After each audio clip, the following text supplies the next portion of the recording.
አባታችን ገብረ መንፈስ ቅዱስ ከዕለታት አንድ ቀን ከዝቋላ አምባ ወርዶ ሕዝቡን ሲያስተምር ሰነበተ። ወደ በዓቱ ለመመለስ የዝቋላን ተራራ ሊወጣ ወንበር ማርያም ደረሰ። ወንበር ማርያም ከዝቋላ አምባ ስር ከተራራው ግርጌ ትገኛለች። ወንበር ማርያም ጋር ከዛፉ ስር 3 አረጋውያን ሰዎች ተቀምጠው አየ። አረጋውያኑ የመንገድ ዝለት ያደከማቸው ይመስላሉ። አንዳንድ ምዕራፍ እያዘለ ወደ ተራራው ጫፍ እንዲያወጣቸው ጠየቁት። አባታችን ገብረ መንፈስ ቅዱስ በተራ አንደኛውን በጀርባው አዝሎ ጥቂት እንደተጓዘ አንተ የማትበላ የማትጠጣ ሰው ሆይ ደክሞአልና ከዚያ አስቀምጠኝ አለው። ከዚያ አሳርፎት የቀሩትን 2ቱን በየተራ መጣቸው። የሰውነታቸው መዓዛ ልብን ይሰልባል። የመልካቸው ደም ግባት ተመሳሳይነት አይገኝለትም ነበር።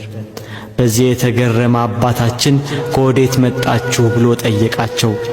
ደም ግባታቸው የመዓዛቸው ሽታ አካባቢውን አውዶታልና። በሦስትነትና በአንድነት ታዩት። አሁን ሥላሴ እንደተገለጹለት ገባው። ለአባቶች አባት ለአብርሃም በመምሪያ አድባር ዛፍ ስር 1ም 3ም ሆነው እንደተገለጹት ለአባታችን በዝቋላ ተራራ ላይ በአንድነትና በሦስትነት ሥላሴ ታዩት። ወደ ሰማይ አወጡት፣ 7ቱ ሰማያት አደረሱት።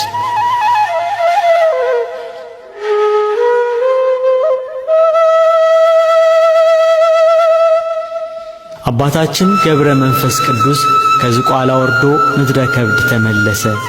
በየሀገራቱ እየተዘዋወረ ለሕዝቡ ወንጌልን እያስተማረ ስለ ኢትዮጵያ ሰዎች እየጸለየ ከሀገር ሀገር ተመላለሰ።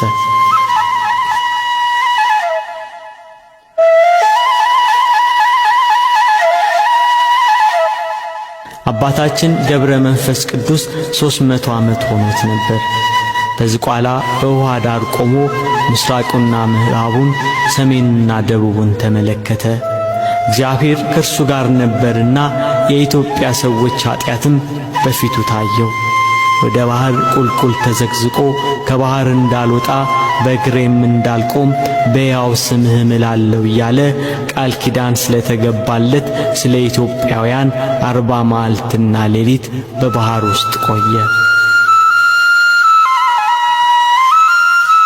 ጌታችን ኢየሱስ ክርስቶስ የአባታችንን ጸሎት ተቀብሎ ስምህን የጠራ መታሰቢያህን ያደረገውን እምርልሃለሁ ብሎ ዳግም ቃል ኪዳን ገባለት።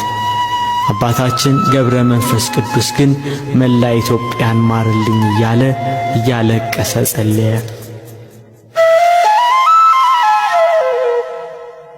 በዚያ ባሕር ውስጥ 100 ዓመት ኖረ። ሥጋው አለቀ፣ ደሙም በባሕር ውስጥ ፈሰሰ፣ ውሃውም ደም መሰለ። አጥንቶቹ እንደ በረዶ ሆነው ታዩ። አጋንንት በየቀኑ እየመጡ በፍላጻዎቻቸው ይወጉት ነበር። የአባታችንን ጽናት ያየ አምላካችን እግዚአብሔር ወደ ዝቋላ መጥቶ ከባሕሩ ዳር ቆመ። ገብረ መንፈስ ቅዱስ ብሎ ተጣራ። ና ከባሕሩ ውጣ፣ ኢትዮጵያን ምሬልሃለሁ አለው።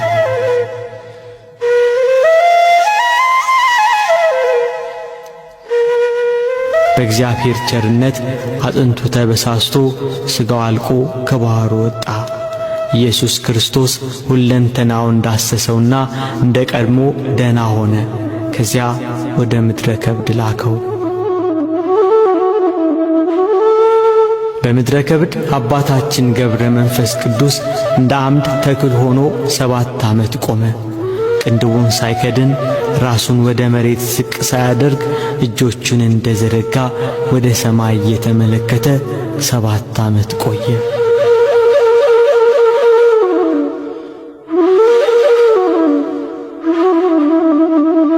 ሰይጣን የአባታችንን ጽናት ሲመለከት በቅናት ተነስቶ በቁራ ተመስሎ ዓይኖቹን አነቆረና አሳወረው። እርሱ ግን ምንም ሳያጓድል እስከ 2 ሳምንት ድረስ በትጋት ወደ ሰማይ እንዳቀና ሲጸልይ ቆየ።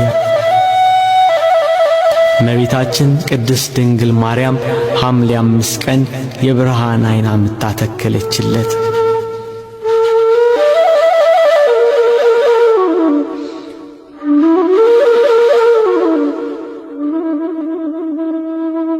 ለሰው ልጆች ሁሉ ምሕረትን ትለምናለህ፣ ተጋድሎህ ይበረታልና ተነስ ወደ ዝቋላ ሂድ አሉት መላእክት። አባታችን ገብረ መንፈስ ቅዱስ ወደ ዝቋላ ተመለሰ።